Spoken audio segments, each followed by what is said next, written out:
Mics are back on, and this is Radio Entrepreneurs. Welcome to all our listeners, and thank you very much. Hitting the 1 million listener and friends mark over the last 6 years has been quite good, over 6,000 guests. And if we're going to make any accomplishments, you can't do it on your own. You have to really thank people like the man beside me, Peter Myerson, my co-host. Welcome, Peter. Thank you, Jeffrey. You know, it's always great to be here, and the numbers of people who listen, it is really stunning.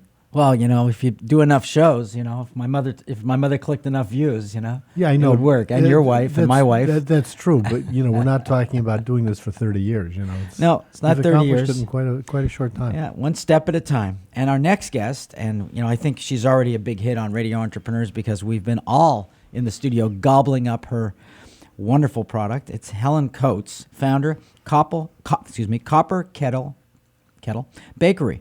And she has these wonderful Welsh cakes, and I'll let her talk to us all about it. Thank you. Sure. Thank you for having me, and I'm glad you enjoyed the samples that I brought. I'll let you tell the listeners what you brought. They were wonderful. We all love them. Chris is already stocking some for home. Don't worry, Chris. There's some extras outside for you.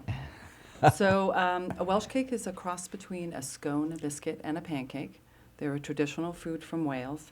I have been making them for more than 50 years. I originally started making them on a griddle in my mother's kitchen. Even though I have this American accent, I can assure you I am from Wales. And the original or the most traditional flavor is currant, which you have which I have devoured. Tried. Yeah. We make them in chocolate chip as well because we're in America. Right. Cranberry because we're in New England. Right. Apple crisp because I like it. And pineapple coconut because I own the company. So why not? I already claimed the apple crisp. So we also developed a mix, and the mix allows you to make it yourself at home. You can make small size Welsh cakes if you like. You can also vegetarianize them. So some people will make them with egg replacer, or they will use coconut oil instead of butter. Very tasty, and it's been a big hit as well. So it's been a journey. It's been wonderful. You know, you don't see a lot of Welsh cakes. You see a lot of scones, or what I guess people have interpreted as real authentic scones. Yeah. They're not really scones, but why don't you think we've seen more Welsh cakes? Because I think they're labor intensive to make. When you make a Welsh cake, you actually are griddling them. So you are rolling the dough. You're not mixing a batter. You're cutting them, and then you're griddling them. And they get griddled 5 minutes on each side. So it is labor intensive. I think the tendency for a lot of products today are to mix and plop into a container and throw them in the oven and not have to watch them. And these are labor intensive. I was at the point where I was making about 500 of them a day in my home kitchen, and eventually moved to a co-packer because it is very labor intensive. So where are you selling these through? So we're or selling want them, to sell them through? Yeah, sure. So we sell a lot of product online. I have my own website, copperkettlebakery.com. We sell them on Goldbelly. We just launched on Amazon. We sell them through retail stores, and we're also looking for, other wholesale accounts as well. Can you scale up? Do you have the ability to really scale? Yeah, very much so, yeah.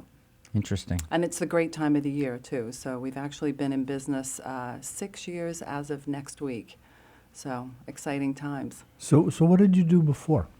I actually worked for a startup. I had been at Babson College. I worked for the vice provost there. He was the co-founder of Jiffy Lube and the former chairman of American Oil.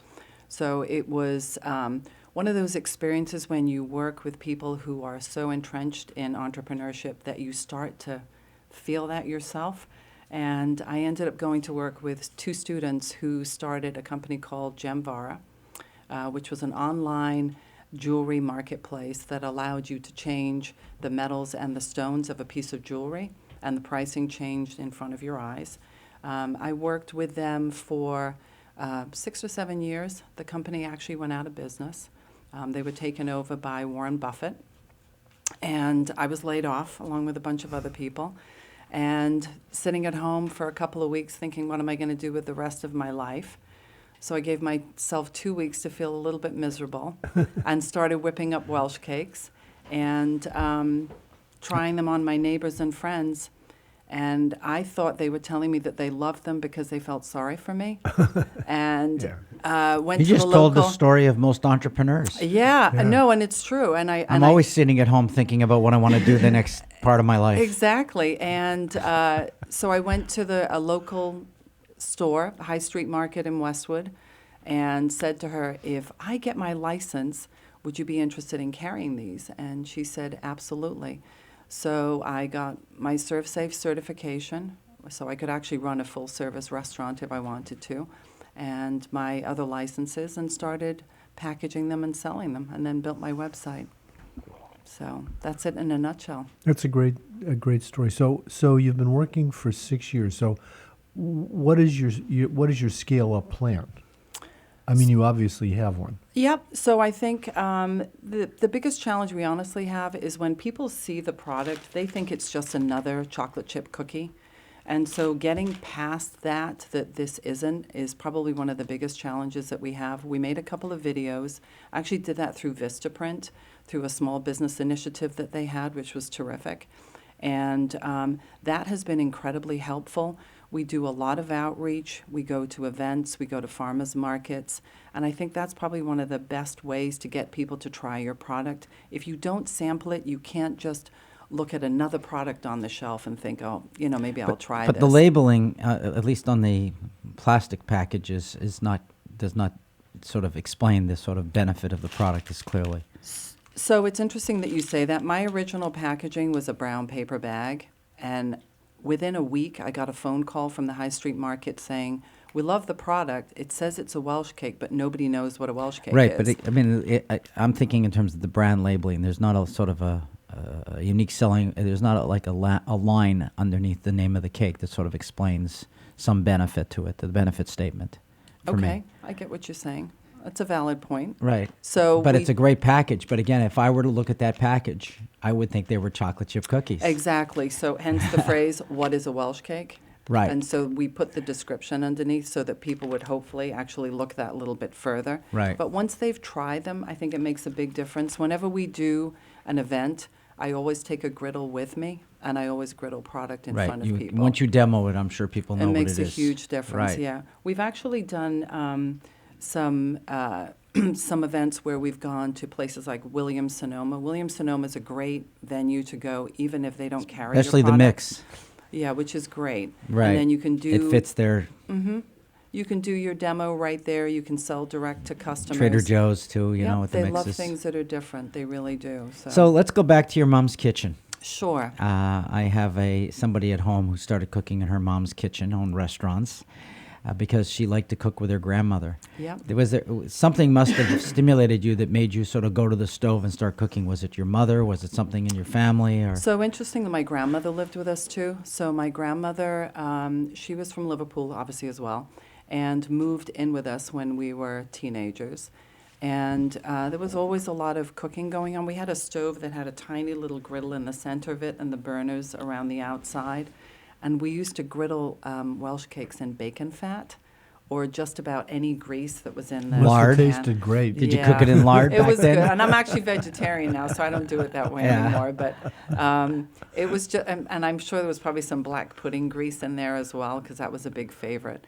And I bet you it tasted good for what did. it was. We didn't have a TV and we didn't have a telephone, and we played a lot of cards. So baking, cooking, griddling was just something that you did. We didn't have these other distractions that you have. So and it was a great way to do stuff together as a family. So my grandmother was a great baker. My mother was too. So it was a lot of fun. Peter and myself and the whole staff of my consulting firm and Radio Entrepreneurs, we just went to a chocolate baking class. Okay. I think we should be off at the Welsh cake class, Peter. That should be round two. I'm good for that. I think we should all do a class with you on how to make That- Welsh cakes. That would be great. You come to my house anytime you want. I'd be happy and to we'll do all it. cook Welsh cakes, and we'll take videos like we did last time. And we'll rate them. We'll rate them. Chris That will would be take good. all the chocolate ones. Yeah.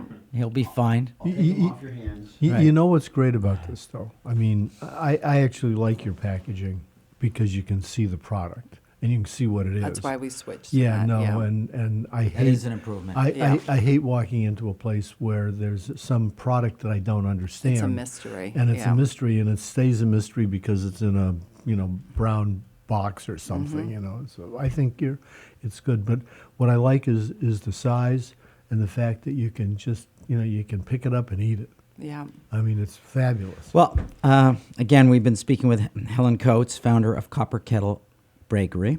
And if somebody's looking for you or the product, how would they do that? So they can go onto our website, copperkettlebakery.com. They can email me, helen@copperkettlebakery.com, with any questions. I've had some interesting questions, so you can ask me anything. Well, it's been nice having you on the show again. Will you come back? Absolutely. Promise? I'd be happy to. Promise. Great. We're Yeah. glad to promote you as you go But through. you have to the bring develop- us all this stuff. I will. I promise I will. Yeah, Peter's Thank you. just. Yeah. Again, my name is Jeffrey Davis, and I will guarantee you that I'm going to fight off the hordes as soon as the mics are off. We will come back with more stories on Radio Entrepreneurs.